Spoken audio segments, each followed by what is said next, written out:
Like and subscribe and click the bell icon to get new video updates.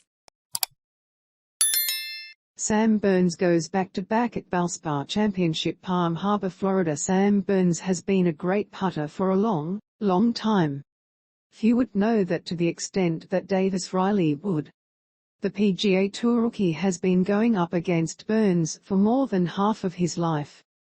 Riley figures he and Burns, both 25, met one another playing AJGA events when they were 11 or 12. In 2014, they were teammates on a Junior Ryder Cup team. The two were at it again late on Sunday at the Valspar Championship, bigger stakes, bigger stage, the sun beginning to dip as Burns was deciding to rise once again.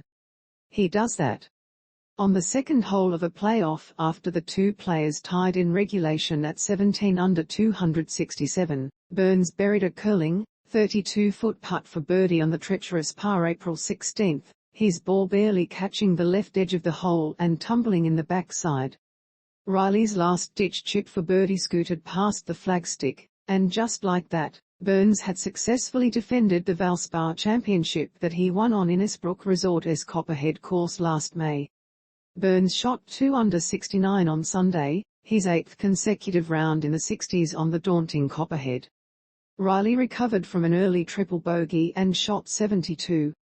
Matthew NeSmith, who watched a big swinging 35-foot birdie putt to join the playoff graze across the top of the hole at 18, closed with 71. NeSmith, who didn't glance at a leaderboard all day and set a lone goal of simply enjoying his 18-hole Sunday walk, tied for third with Justin Thomas at 16 under. Sunday marked the first day all week that the Copperhead, uncharacteristically soft and receptive for 3 rounds, really fought back with any venom. Riley began the day with a 2-shot lead over NeSmith, also seeking his first tour victory, and led by 3 over Burns and fellow Crimson Tide golfer Thomas. Riley was first to blink, making an absolute mess of the par 5 fifth hole, walking off with 8, and suddenly everyone was in the game.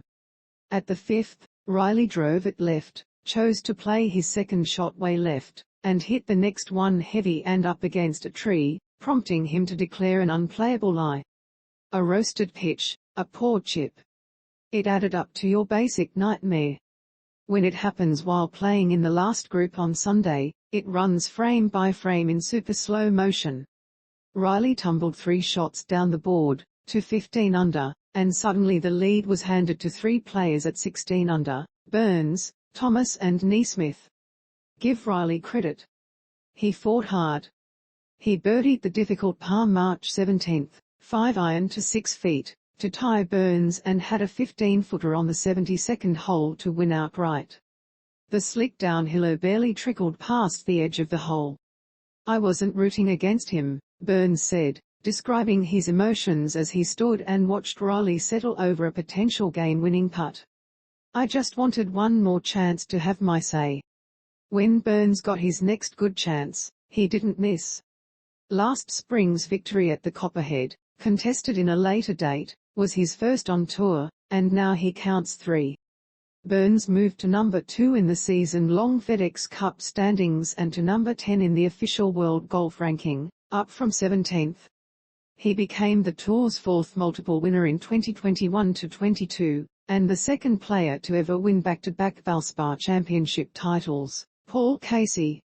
6 days after a disappointing final day at the Players, Burns was steady throughout, and carried a clean card through 16 holes before he encountered some adversity of his own. If Burns' heroic playoff putt at 16 was his most memorable stroke of the day, even driving the usual tranquil Burns to unleash a couple of fierce fist pumps, then the 9-footer he made just to save bogey at 17 in regulation would qualify as 1B. It would mean he still shared a piece of the lead when Riley birdied 17 behind him. With birdies scarce at the par April 18, that was big. I just told myself, best stroke of the day, Burns said of his putt at 17, and, whatever happens, happens. It all unfolded at Copperhead's fearsome snake pit, a closing 3-hole stretch that begins at the dogleg right 16th and, year over year, doesn't run short on drama.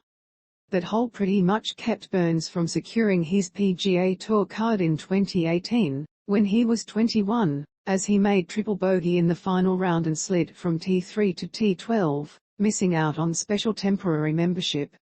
He went back to the Corn Ferry Tour for more seasoning, in hindsight, a blessing.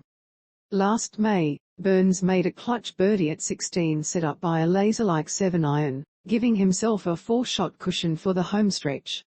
Sunday's happenings in overtime were even dialed up a notch. That's its MO, Burns said of the Snake Pit.